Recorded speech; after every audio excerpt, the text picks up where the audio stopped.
बिस्मिल्लाहिर्रहमानिर्रहीम।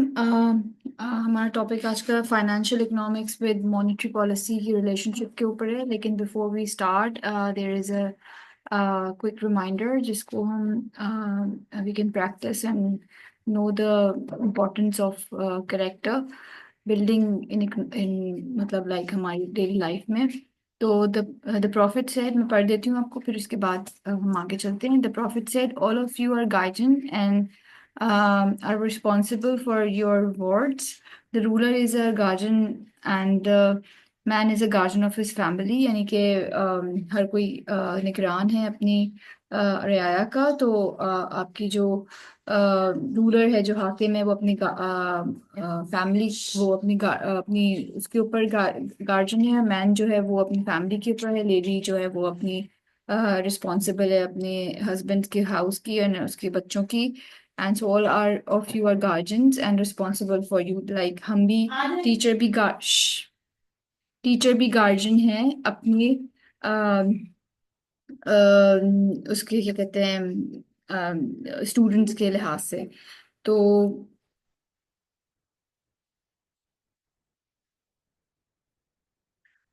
Topic is how financial economics related with the monetary policy.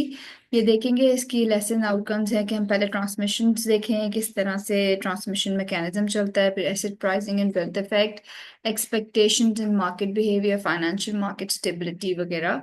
ये हमारे outlines हैं।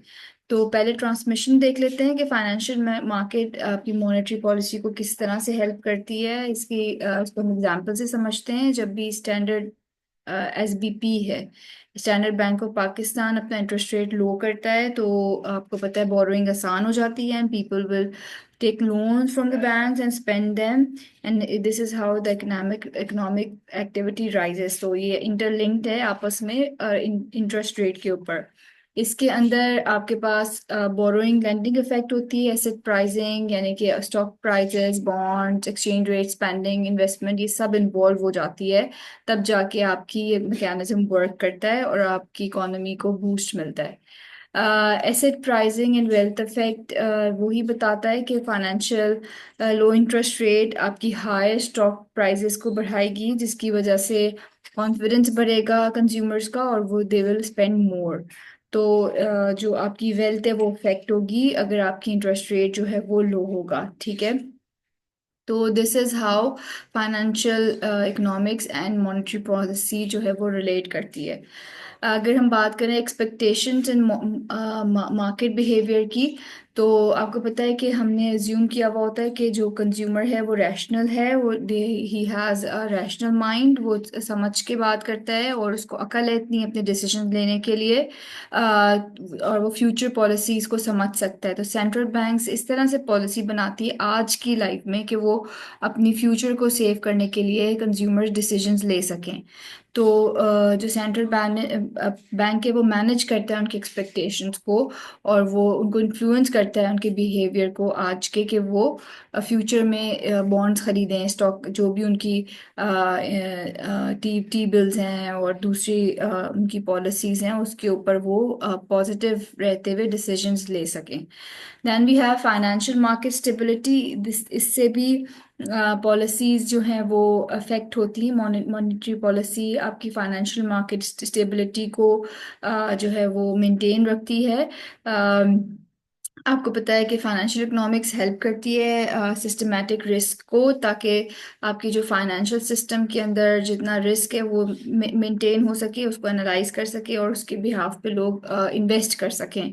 तो सेंट्रल बैंक क्या करेगी, फाइनेंशियल स्टेबिलिटी के लिए मॉनेटरी पॉलिसी को यूज़ करेगी, जिसकी वजह से आपकी इकोनॉमी जो है वो इकोनॉमिक ग्रोथ जो है वो पॉसिबल होती है। Then we have global capital flow and exchange rate. इस ये भी हेल्प करती है मॉनेटरी पॉलिसी फाइनेंशियल सिस्टम को। जैसे कि आपकी हाई इंटरेस्ट रेट जो होगा वो फॉरेनर इन्वेस्टर को इन्वेस्ट जो है वो इफेक्ट करता है, और रुपी हो सकती है स्ट्रेंथन हो जाए, और इन द एंड आपकी इकोनॉमिक ग्रोथ जो है वो हो सके। ओपन इकोनॉमी के अंदर हम बात करें, ओपन इकोनॉमी के अंदर लोग रिस्क मिनिमाइज करने के लिए और इस तरह की चीज़ें एक्टिविटी रखने के लिए दूसरी कंट्रीज में इन्वेस्ट करते हैं, ताकि उनकी जो है वो इनकम जो है वो मैक्सिमाइज हो सके। तो दिस इज फॉर अभी फर्स्ट लेसन। इसके साथ एक असाइनमेंट अटैच होगा, वो आपने करके कर देना, तो हमारी उसका टाइम